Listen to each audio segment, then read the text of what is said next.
Let me quote page 3. "You did a great job with all of this." Keith gave my hand a squeeze. "You should be a wedding planner." Considering that the cover has a wedding planner mystery on it, I think it's a safe bet to say she takes his advice. Arglefont Book Review, Arglefont Book Review. This review brought to you by Patreon. Patreon, give me your money, please. Mallory Shepherd is getting married to Keith in a few weeks. Things are going badly because of his nasty, controlling mother, Helene. She insults Mallory, yells at the caterers, that sort of thing. Keith tries and fails to make Mallory feel better. "Hey, honey, I know my mom has been upsetting you lately, so I got us a surprise! We're gonna move into this house 2 blocks away from Mom! That way we can always be under her thumb! Pretty cool, huh?" That's when Mallory learns Keith has been cheating on her with one of his co-workers. Mallory calls off the wedding, and she decides to spend the rest of her life hiding in a hotel room eating candy. Add watching soap operas to the agenda, and it is a solid life plan. Mallory's younger sister, Rachel, shows up. Rachel is tall and sexy and outgoing, the kind of girl who refused to date me in high school. Or college. Or any point in my life, really. Oh well, at least I'll still have my soaps. Keith's grandmother dies. The executor of her estate is Garrett Davies, who is super hot, but kind of a jerk. He tells Mallory that she just inherited a mansion. It's run down because no one's lived there in 10 years, but who cares? It's a mansion! Now Mallory and her sister have a place to live. They move in, and they meet a pushy man named Shane Hartley. He pressures them into leasing part of the property to his gas company. When they say no, a minor argument ensues, and the next day, Shane's dead body is found on the front yard. Not a good housewarming present. The police put their 2 best officers in charge of the investigation. The officers are good cop and bad cop. However, this is a mystery book, so obviously the police won't be able to solve the crime on their own. Since the wedding is cancelled, Mallory tries to get a refund for the wedding reception. No luck, the people at the country club would rather keep her money and do nothing. Jerks. So Mallory puts the wedding reception up for sale on Craigslist. Around this time, Mallory and Rachel play with the idea of becoming wedding planners and or converting the mansion into a bed and breakfast. There's a teenager named Summer who lives in the house behind them. Summer has been sneaking into their house to take care of the cats. Mallory gives her one of the cats, which prompts a visit from Summer's father. Surprise! It's hot guy Garrett, who's no longer a jerk. He tries complaining, but he can't be mean when he's holding a cute kitten. It's just impossible.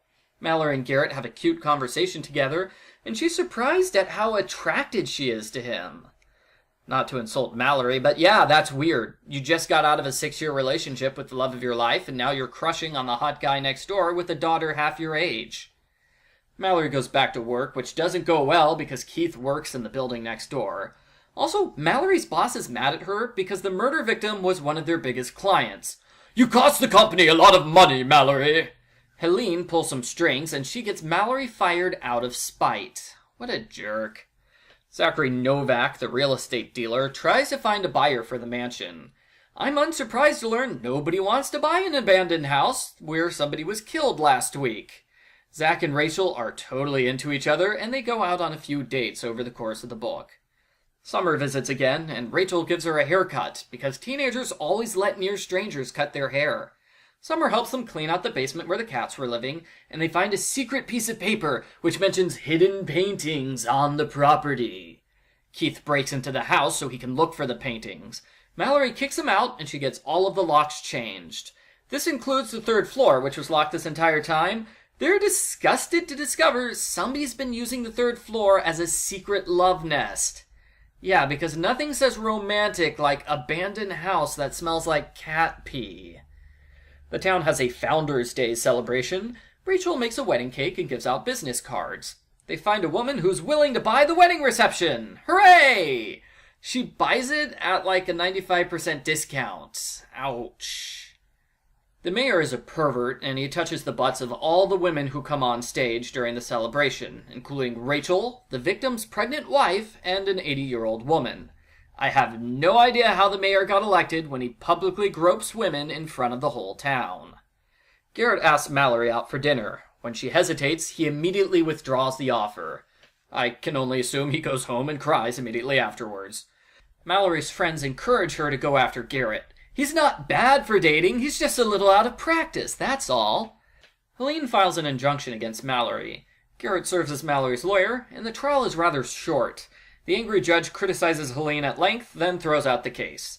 Even though Garrett and Mallory didn't say a single word during the trial, they're so happy at the victory, they decide to go out on an official date. Sadly, the date does not occur at any point in the next 70 pages. You're teasing me with a love drama, book. Mallory plans the wedding for several chapters, and it goes perfectly. She decides she could be a full-time wedding planner. Her good mood is ruined when she finds another dead body on her property. This time it's the handyman who is secretly living in the carriage house. I probably should have mentioned him earlier.